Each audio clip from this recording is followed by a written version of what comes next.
from responding to any comments. Oh, sorry, that got a little loud there. For the council from responding to any comments other than to refer the matter to a future agenda, to an existing policy, or to a staff person with specific factual information. Claims against the city, council members, or employees, as well as individual personal appeals, are not appropriate for citizens forum. If necessary, the City Council may convene into executive session under Chapter 551 of the Texas Government Code regarding any item on this agenda. The public forum is now open. If there's anyone who wishes to address the council, please come forward and state your name and address for the record. Okay, the citizens forum is now closed. Moving on to the consent agenda. The consent agenda consists of items on the consent agenda are approved by a single action of the council, which such approval applicable to all items appearing on the consent agenda. A council member may request any item to be removed from the consent agenda and considered as a separate item. Does any member wish to remove an item from the agenda for discussion? If not, I will hear a motion. Motion to accept the consent agenda. Got a motion? Second? All those in favor say aye. Aye. Aye. Those opposed say no. Motion carries 5-0. We will now move on to the regular agenda. Agenda item number 11, receive a wastewater treatment plant Phase 1 and Phase 2 improvements project update from Garver Engineering. Staff, do you have a presentation?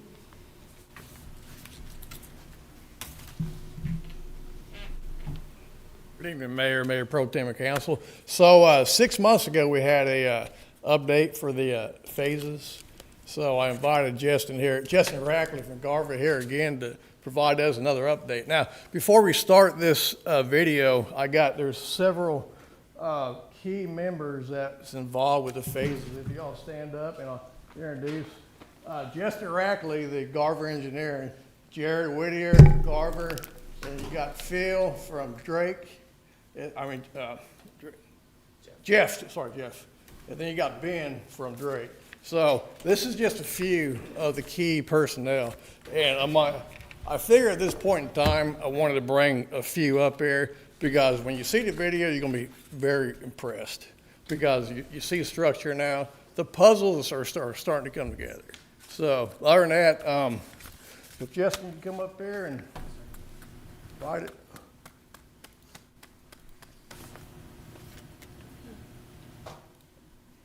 And I'll send this to everybody tomorrow morning if y'all want it. That way you can compare. Be great, thank you. Good evening, Mayor Pro Tem and Council. Again, my name is Justin Rackley with Garver, and I'm your engineers project manager for this project. And once this gets all back on presenter mode, we'll get started. I'll let you just go, sir. The video. Okay. All right, so as Danny mentioned, this is our council update as of today, September 22nd. We pulled all information that has been provided by Thale and Drake and our work with them through our monthly construction project meetings to prepare this presentation. So just to give you a quick update on the timeline of both Phase 1 and Phase 2 construction, just to orient you, the first line is Phase 1, the bottom line is Phase 2. What I want to highlight on Phase 1 is the January 2026 and the April 2026. Those are our current estimated substantial completion dates and final completion dates. I'm very happy to announce that we will have startup and commissioning meetings that will start next week. So that's the last lap of this race. And so we're really getting close to finishing this project, and we're excited about the progress. The bottom line is the Phase 2. And what I want to mention here is the two dates off to the right, January and April. Those are two dates that are currently showing to align with Phase 1. The reason there is on the top bar with Phase 1, those are showing actual per schedule. And on the bottom, since that project, and I'll get into this in a little bit more detail in a bit, but there are elements that are common between those projects. And so Drake, through their good work, will identify opportunities to work in the wastewater plant as soon as the Phase 1 contractor moves out of the way and they can begin construction. So we'll start with Phase 1. And again, we'll just reorient to how the site looked prior to construction. We produced a construction phasing diagram. And if you can see on the bottom of the exhibit, there is the orange honeycomb shape. It's a circle shape with the honeycomb lattice to it, and then you've got a pink rectangular structure that overlaps. That's what I mentioned earlier about the overlap between the two phases. Drake needs access to where that orbital unit is, the east orbital unit, to build their new office and admin facility.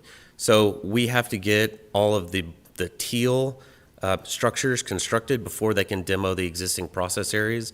So as soon as Thale gets that work completed, then Drake can come in from the other sites and complete that work. But again, we took a lot of time and effort to identify this phasing to reduce as many of the interdependencies between the two projects.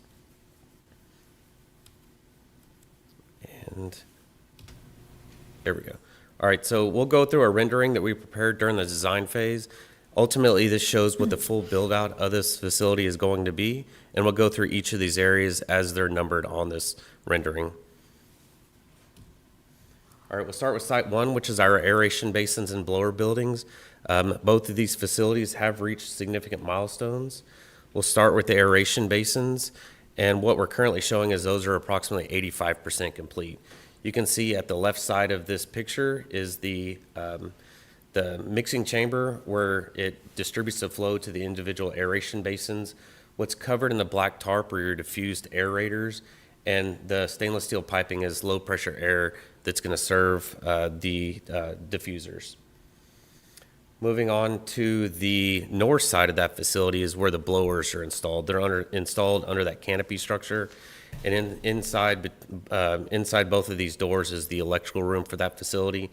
And another thing, and I know that y'all be talking about this, and another regular agenda item is the Encore easements. I did get notification from Thale today that they are in the process this week of getting Encore on site to provide both the temporary and the permanent transformers for this facility.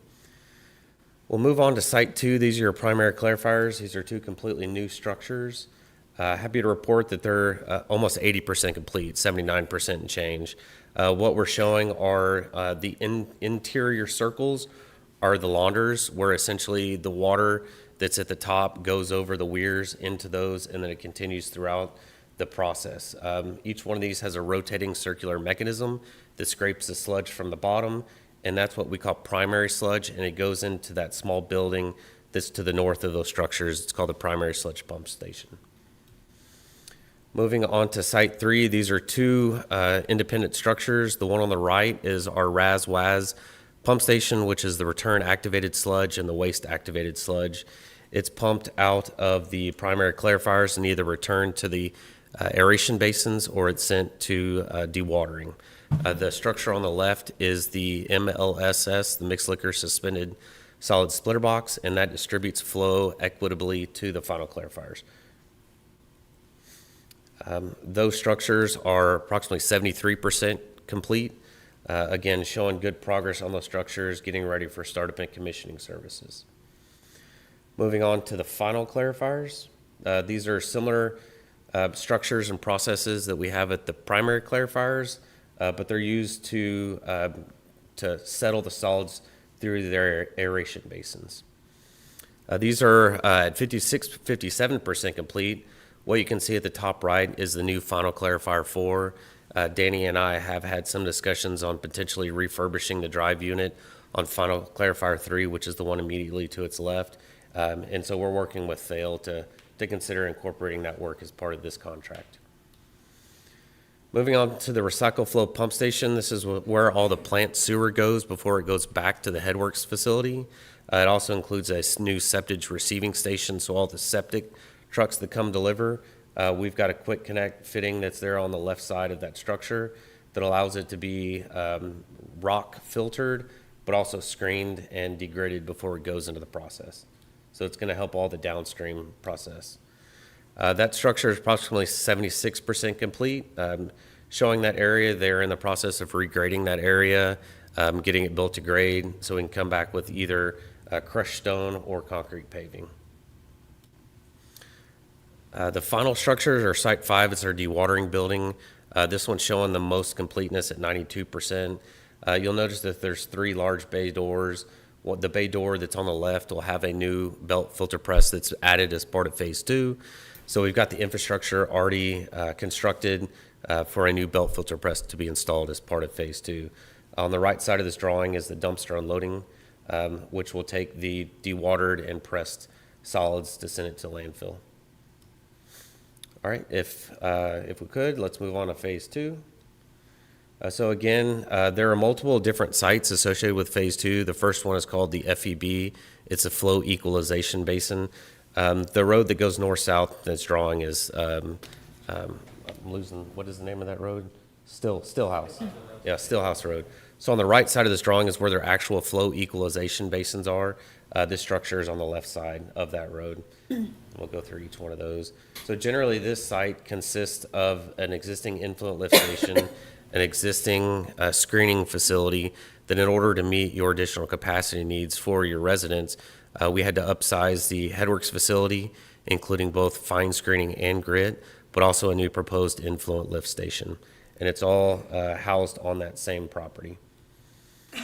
This is showing what it looks like today. Obviously, a lot of progress. You know, you see a lot of equipment out there, and you see a lot of steel and formwork that's in place. First area that we'll touch is the FEB electrical building. That facility is approximately 37% complete. They've got the slab placed.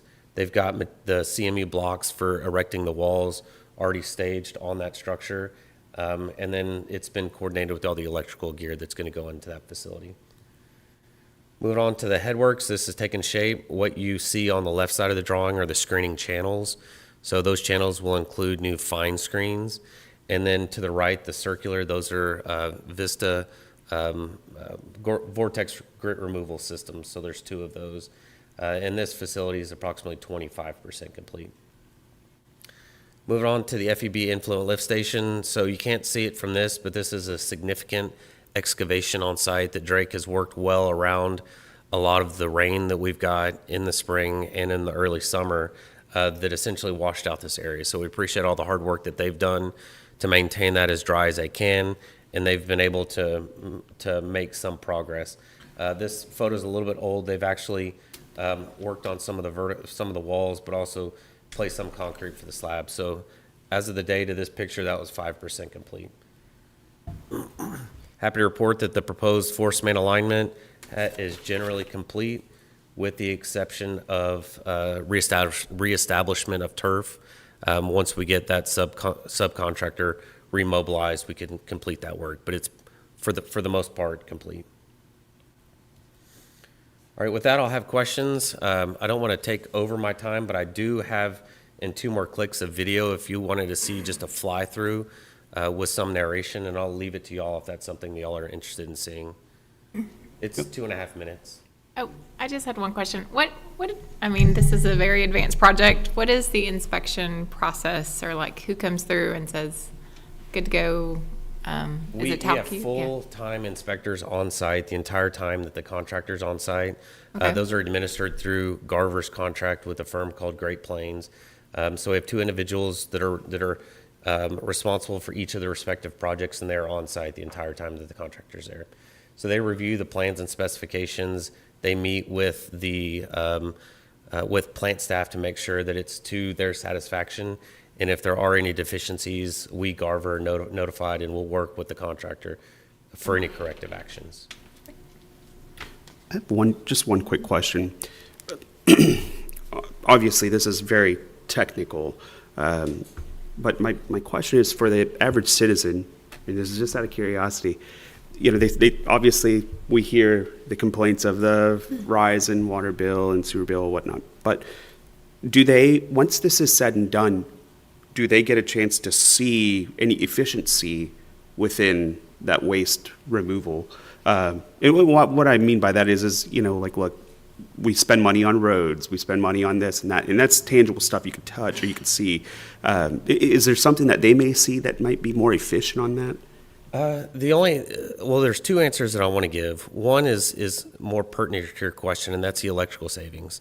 So from a citywide perspective, this will have a lower electrical use than the existing facility.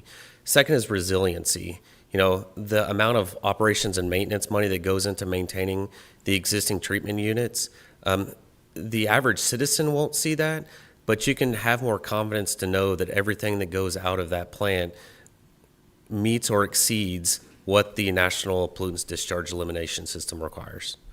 And then the other question I had was, compared to other communities that are, everyone's going to have to go through this process at some point, and it just happens to be our turn, but compared to other communities in the region, we will have the premier wastewater treatment plant. Is that correct, or is this the top level? You have the most well-versed equipment at this site that other municipalities have as well. So I don't want to say it's going to be paramount, but you're going to have the confidence in the system that it's going to work. Tried and true technologies that are bound in all the literature for wastewater treatment processing equipment. And we're convinced that this is going to provide a more resilient, reliable service for your residents. It's fantastic. And I just want to put a little background to why I'm asking that question is because, prior to my coming on to council, I never knew about this process. And so I wish that we had an opportunity to be able to take our future citizens, future adults here in classrooms, to be able to take them to these field trips and learn about what the city does. What are some of the utilities that we have as a community? I think I would have appreciated this being, in my younger years, seeing this and saying, oh, wow, okay, the city takes control of this. It's kind of neat, and now that STEM is really being pushed hard in our classrooms, this would be kind of cool to be able to present that. But that was just a thought.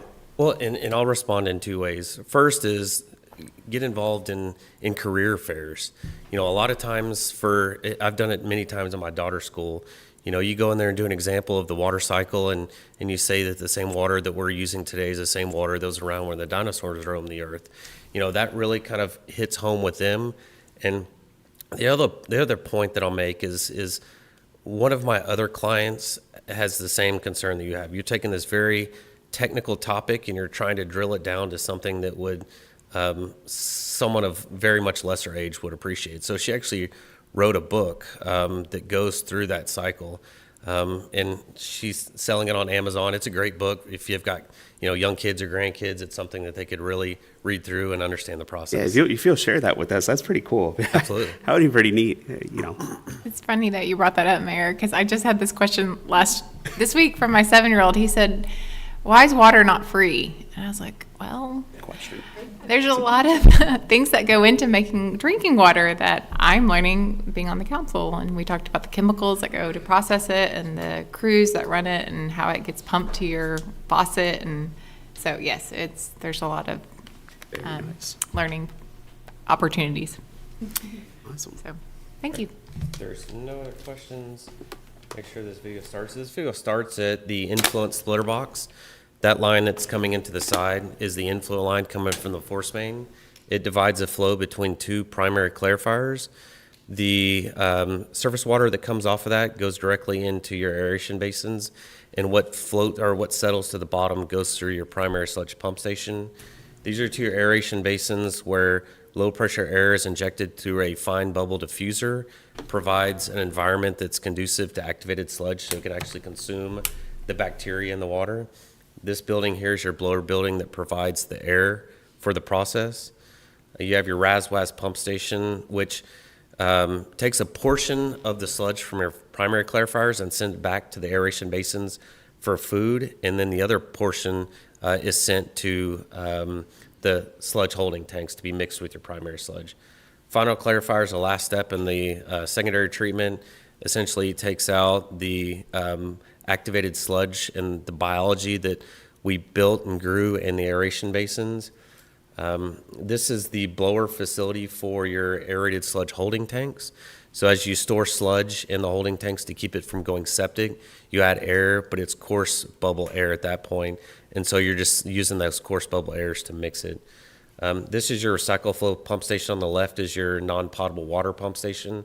Again, this is where your septic trucks will discharge into the process, and it'll be rock filtered, and it'll go through a screen and degrit system.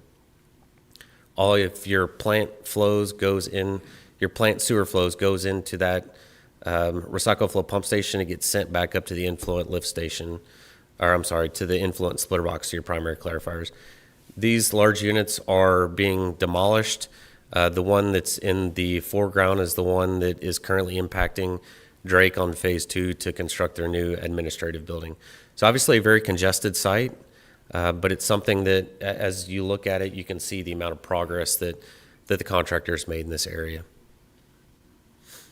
So we're very appreciative of Thale providing this, as well as Drake with providing aerial photos of their facility. It helps tell a story. You know, the mayor brought up a good point. You know, how can our citizens see and appreciate what's going on here? You know, this project, and the way I understand it, is that it's going to open up a lot of opportunities. I mean, when we're thinking about future projects, manufacturing, things like that, the process being way more efficient and able to handle capacities greater than what we were able to handle in the past. So as projects start to, you know, present themselves, I think our citizens will see it because of what we can do, the possibilities. So I really appreciate it. And like you said, we get a lot of questions on it. So I'm glad to see that April is the final, you know, that the completion date. And it was a long process, but now we can tell them, hey, we have a completion date. It'll be finished pretty soon. That's right. Well, you know, I just want to say thank you. We've seen you throughout the years in updating us. We appreciate your partnership, and then from Garver and then Thale and Drake, we appreciate you guys, and you know, some of that investment goes a long way, clearly. So generations will be able to use this facility, and you know, I know that there's a lot of woes out there, but really it's a win for our community, in that we get to move forward and get to use this facility. We're excited. So thank you, guys. Thank you. Thank you. Now, Mayor, just to touch on that, getting people involved with wastewater. Every year we do a Texas or a water awareness week on top of other things, but we teach on water and wastewater, and I'll be happy to take anybody out to the wastewater plant when it gets done. Right now it's too hazardous, but when it gets done, citizens or whoever. And we could just go over step by step, and that would get a lot of people more informed. And because a lot of people like the water plant, you know, but Yeah. wastewater plant, you get to do all the bugs and all the good stuff. And so it's an interesting topic, and if you know, we get this complete, maybe we could work up something like that. You know, at my former employer, we would bring students out to see the technology that in manufacturing, and they would be fascinated, especially with the robotics. But Yes. I guarantee you, if we partnered with some school districts, you know, in a safe manner, and got young men and women out there to visit this, you never know. You never know what they want to. It might create interest that they want to work in places like this. Most of the time we hone in like 7th and 8th grade science students, and sometimes high school. But yeah, we could do all ages, and when it comes time. That would be fantastic. Yeah, I think this council would really appreciate that, and especially because we've been talking about it for so long, that it'll be wonderful to be able to learn more, and we appreciate it. This is a very technical craft, and maybe we might be able to get some more employees out of it too. So, But I'm saying, I'm like, Yeah. with that we're hiring, I was like, well, every city needs water, and it's a recession-proof career, so. Yep, that it is. well, thank you, sir. Okay, thank you. Appreciate you. All right. We will now move on to agenda item number 12, ratify city manager's execution of opioid settlement documents regarding national settlements, Alvogen, Amneal, Apotex, Hikma, Indivior, Mylan, Sun, and Zudis. I'm so sorry. I hope that was okay. That was my attempt. So, Well, we're Ms. hoping Harris. they're going to pay us money anyway. that's right. You may recall back in August, we elected to participate in a settlement, a national settlement against Purdue and the Sackler family, manufacturers of opioids. Specifically, that one was OxyContin. This is another settlement with another 8 manufacturers. And because these two happened at the same time, and I'm getting the emails for both of them at the same time, I accidentally had Rose sign off on this settlement to the participation form instead of the Sackler Purdue one back then. So as of this point, we've actually already elected to participate in both. So what I need for you to do today is just ratify that her action in signing that participation form on these 8 additional manufacturers. I want to open up the floor for any discussion, any questions that we may have. If not, I'll hear a motion. So moved. Got a motion? Second. Got a motion and a second. All those in favor say aye. Aye. Aye. Those opposed say no. Motion carries 5-0. Thank you. Agenda item number 13, discuss and act on a resolution approving a residential tax abatement and economic development agreement with Alejandro and Nicole Cardoso as part of the 5 and 5 Housing Infill Redevelopment Program for property located at 358 West Brame Street. Mr. Amo Mensa. Yeah, thank you, Mayor, Mayor Pro Tem and Council. This is the regular 5 and 5 infill tax abatement agreement, and the applicant is, let me see. So it is applied by Alexandro and Nicole Cardoso, and it is one lot with LCAD number 16218. Lot 13 on property at 358 West Brim Street. So the applicant has submitted all required application forms and documents, and staff has reviewed everything, and then it complies with the Chapter 380 of the Texas Government Code, and in relation to all other authorities of the Texas Code, Chapter 312. The application has gone through the notice for council's consideration of the tax abatement and was duly posted for the 30-day requirement prior to this meeting as required by law. And so the estimated improvement or repairs for this project will be $200,000. And the recommendation is to adopt a resolution approving this attached 5 and 5 agreement with Allegro and Nicole Cardoso. Thank you. Council, is there any discussion or any questions we may have on this project? This is a current structure, right? Am I wrong on that? No, It's already- it'll be constructed. Okay. You okay, can't get I- a tax abatement on something Yeah, that's I already looked at, been. I guess I looked at it wrong. Okay, thank you. Okay. Any other questions or comments? If not, I'll hear a motion. Second. Motion and a second. All those in favor, say aye. Aye. Those opposed, say no. Motion carries 5-0. Thank you, sir. Moving on to agenda item number 14, discuss and act on a resolution approving a Lamar County Water Supply District water main transfer agreement to the City of Paris for a 12-inch water main near David House Jewelry, where everything shines, at 42nd Street Northeast to 46 Northeast, sorry, it's in my head, and authorizing the city manager to execute all necessary documents. Staff, do you have a presentation?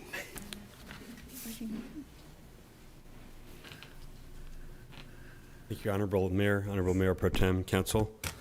We have been in discussion with the Lamar County Water Supply District about taking over a approximately 1,400-foot section of 12-inch water main on the east side of town. And as the city has expanded and annexed farther and farther east, we've hit the limit, but there is an area of the Lamar County Water Supply District that it makes sense for the city to own. They actually approached us to give it to us, so that's very unusual because it is worth many, many tens, possibly hundreds of thousands of dollars if we needed to put that in right now. So we have talked about negotiations back and forth, and the agreement in front of you in your packet and written by our city attorney is an excellent agreement that both transfers that water line to the city and also gives us some new customers, including the new Celebration Paris, the retirement living facility out there. So we will gain some water customers. Council, is there any comment, any questions? So why are they giving up tens of thousands of dollars? Because they don't like to maintain it. Okay. And also, they need fire service, better fire service at the Celebration Paris. And as the city expands, there's actually a Breaks Plus going in that area too.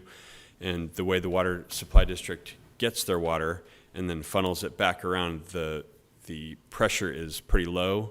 And once we take this over, we can turn on a meter that they usually have off because it's so expensive to have on. And the water can rush through there and provide better fire service for Celebration Paris, which is a multi-story building with a lot of units. So it turns out it's a win-win for everybody. And the city will own that line from now on and maintain it. Fantastic. The downside is this is an asbestos concrete line, and so it's an older water line. But as our public works director would probably explain, if you don't touch it, it's usually really good. So we haven't had a lot of problems with them if you don't touch them. If you mess with them, they can run away with you. Very expensive to replace and all that. Any process, any yeah. water main is, but we just More. won't touch it. We just won't mess with it. Absolutely. Well, I'll entertain any discussion or any questions that we have. I will say, just as a note on the record, I met with Mr. Knoll earlier today, and they're doing a great job with that project, and he was very eager to get that water supply, redirected and back into his property. He's very excited about that, and he's very interested in working with the city on that. So we appreciate that the city is really working hard to retain this matter and make sure that, hey, we do supply and we do get every opportunity we can to get more revenue wherever we can. So we appreciate that. But I think we've got a fair partner, and we appreciate that too. So thank you so much. If there's no other discussion, I'll hear a motion. I make the motion that we approve the transfer agreement with Lamar County Water Supply. We got a motion? Second. Motion and a second. All those in favor say aye. Aye. Those opposed say no. Motion carries 5-0. Agenda item number 15, receive bids, award the bid, discuss and act on an agreement with Richard Drake Construction in the amount of $906,412.40 for the First Street Southeast Revitalization Project, and authorize the city manager to execute all necessary documents. Staff, do you have a presentation? Yes, we are excited that the Texas Department of Agriculture grant for $500,000 is coming to fruition with a construction project this fall. And we have received bids. We have 2 responsive bids for this project, Richard Drake Construction and Integrity Construction, which is a company out of Allen, Texas. And the low and most responsible bid for the best value for us is Richard Drake. And both companies bid this project very hard. And we had a lot of alternates, and we are proposing that we build all the alternates as proposed in the package, and I'd be happy to go through those or answer any questions you might have. Council, any discussion, any questions that we have? How many yards is that street? How long is it? Just one block long, so Yeah. 240 feet. Yeah, that's that. an expensive street, Sure is. but It's yeah. to dig it up and to put back antique-looking brick pavers. So it's going to be a primo project, but primo bucks with it. Please. Does the $500,000 grant, is that part of this 900,000? Yes. So that reduces it to half of that, basically? About 406,000 is what Okay. the city, the other partners, such as the Chamber of Commerce, the Tourist Board within the city, and everybody has come together to cooperate very, very nicely on it. I'm sure a lot of that expense comes from the historic side of things too, correct? It's got to go through the whole historic kind of T down to the specifics, correct?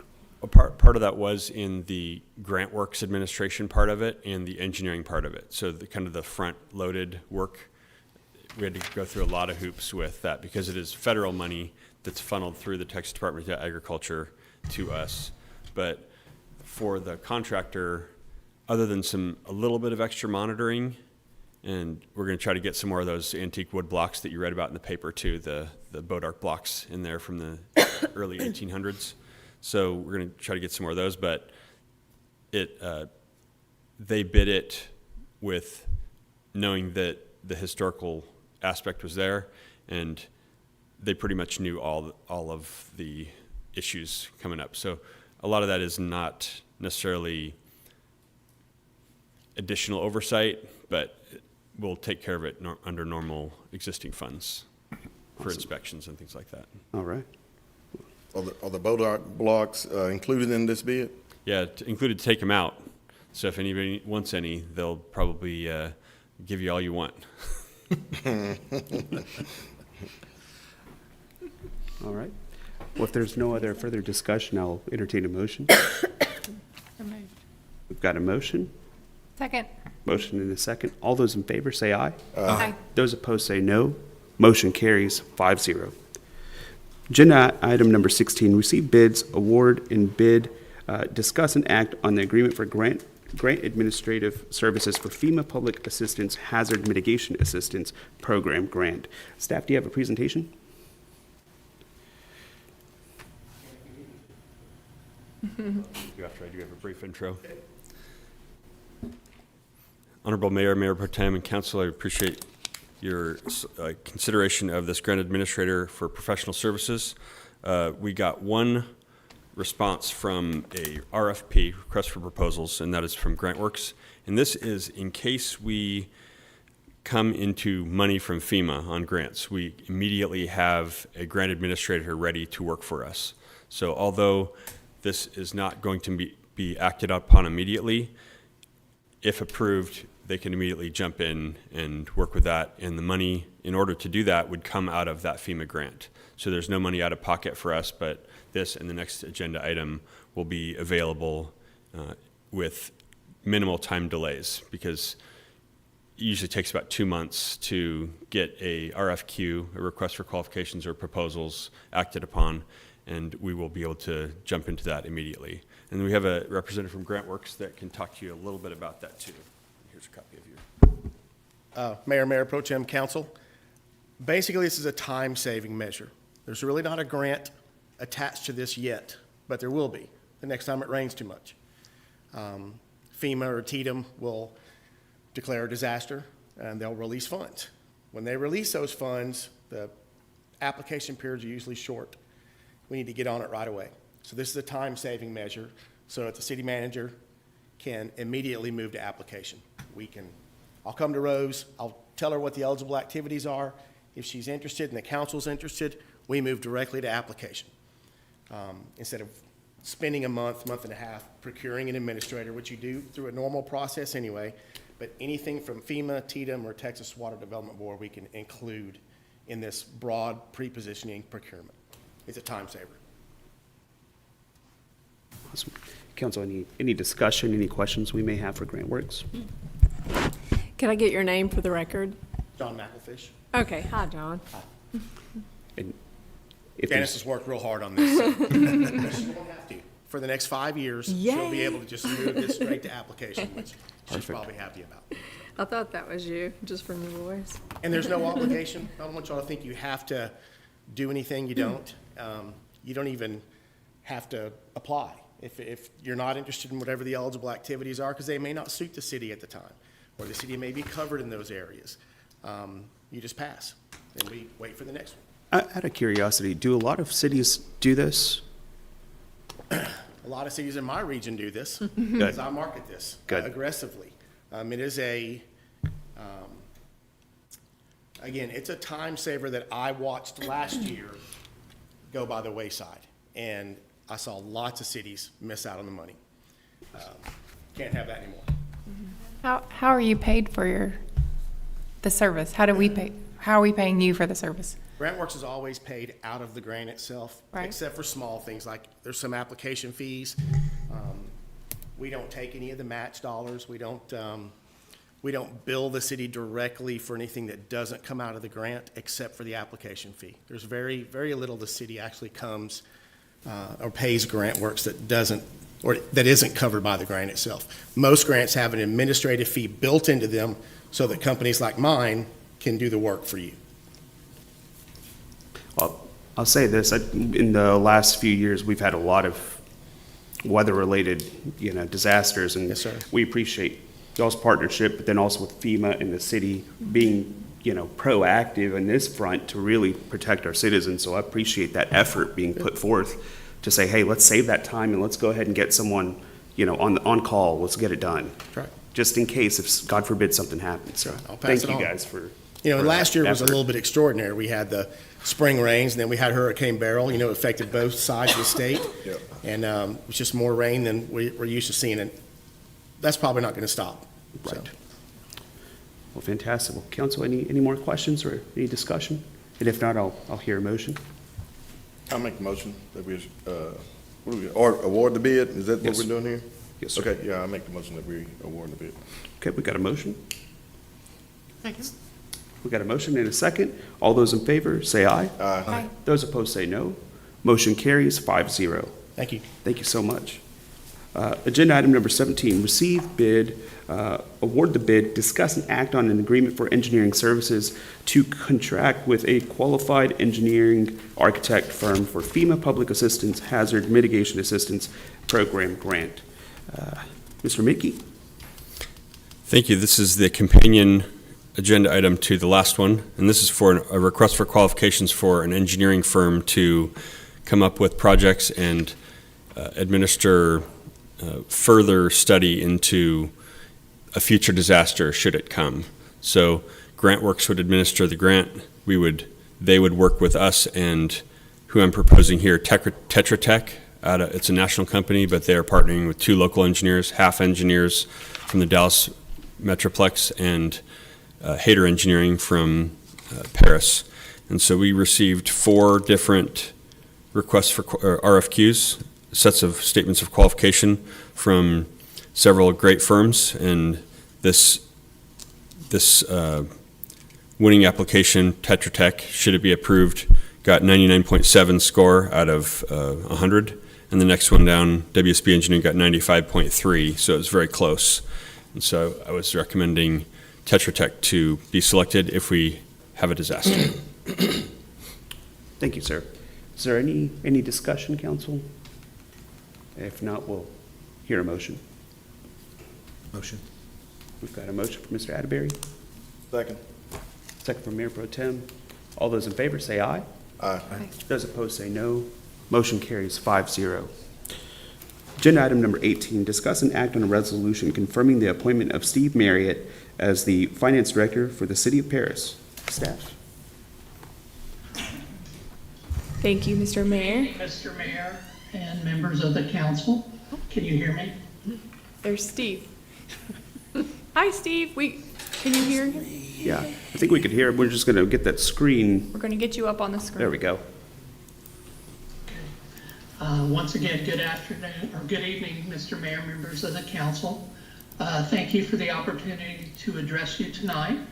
I'm sorry I was unable to attend in person, but I'm happy to be here by Teams. I'm very excited to join the city. I'll tell you that part of the excitement comes from dealing with Rose and Sandy and meeting the mayor and seeing all the energy involved. I think Paris is a great place to live.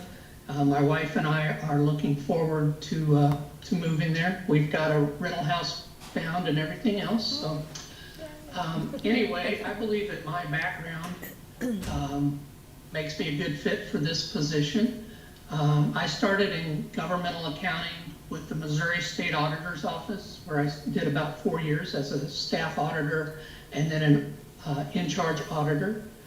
After that, I did almost 18 years with the city of Excelsior Springs, where I supervised all accounting functions, the budget, audit, payroll, anything accounting related. Then I did 5 years with North Kansas City Schools. There I supervised all the accounting functions with the exception of payroll. Developed over a $300 million operating budget each year, administered over $30 million in federal grants, all of that. really don't, I'm a person of few words, so I'm not going to tie up a bunch of your time.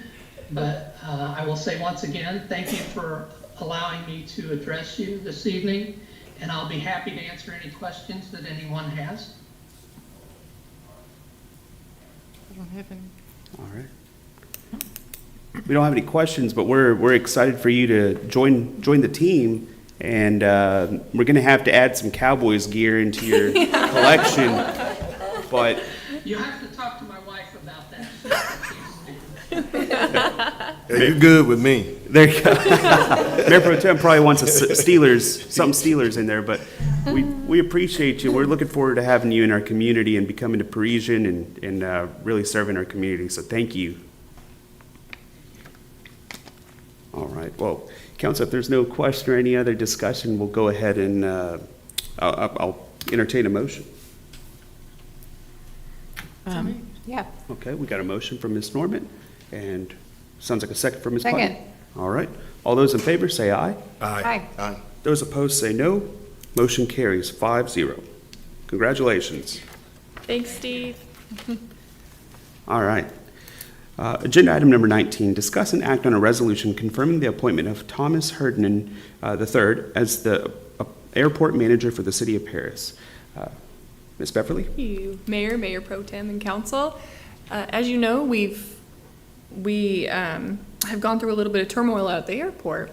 And in the middle of it all, I will say that Mr. Herndon stepped up in a big way from day one. And we had hired an airport manager, and it just didn't work out. And he wasn't present.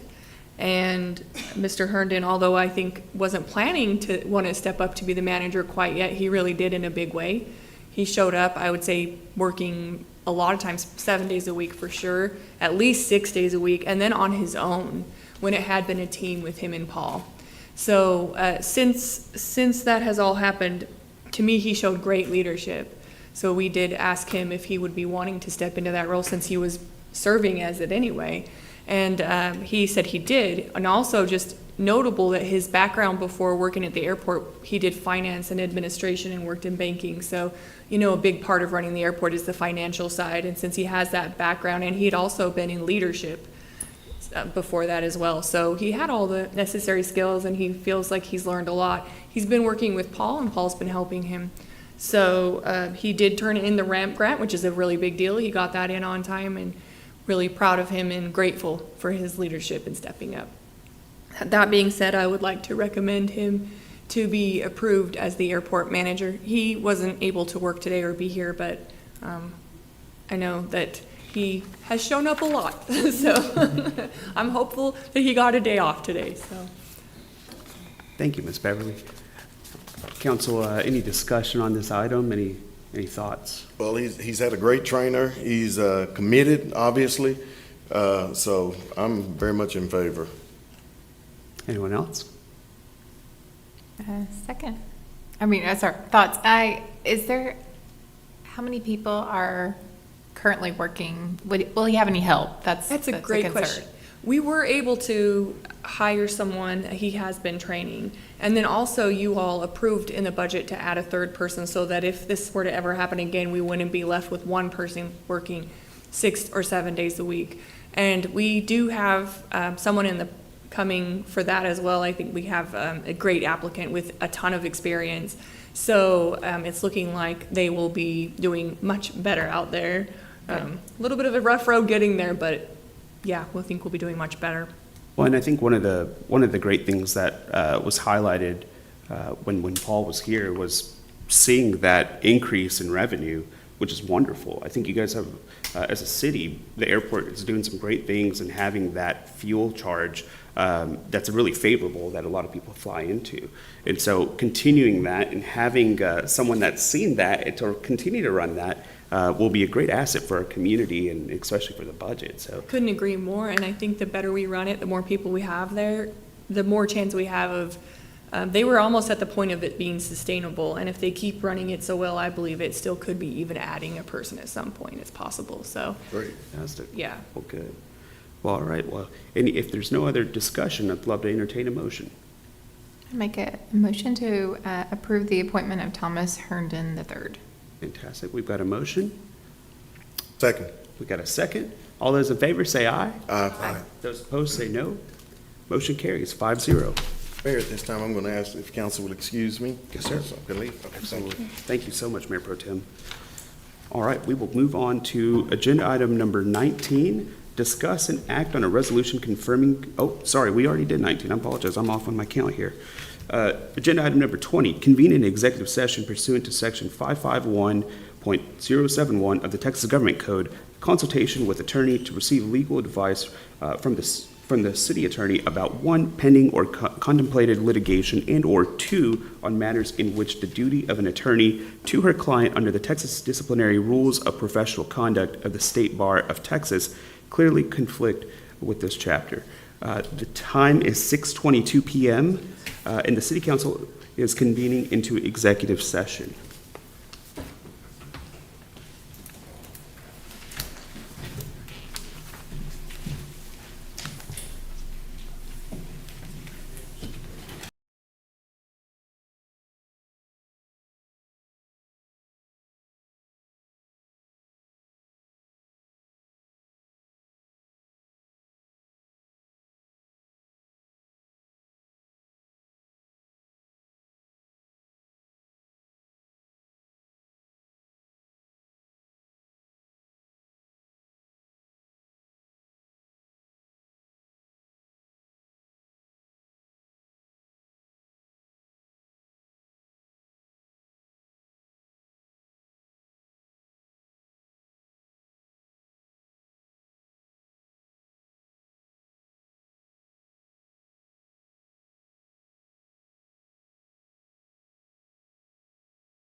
All right, it is 6:56 PM, and the city council is now in open session. All right, we will reconvene in open session and possibly take action on these items. There was no action to be taken, so we will move on to agenda item number 22. Consider and approve future events for the city council and/or city staff pursuant to resolution number 2004-081. Council, does anyone have anything?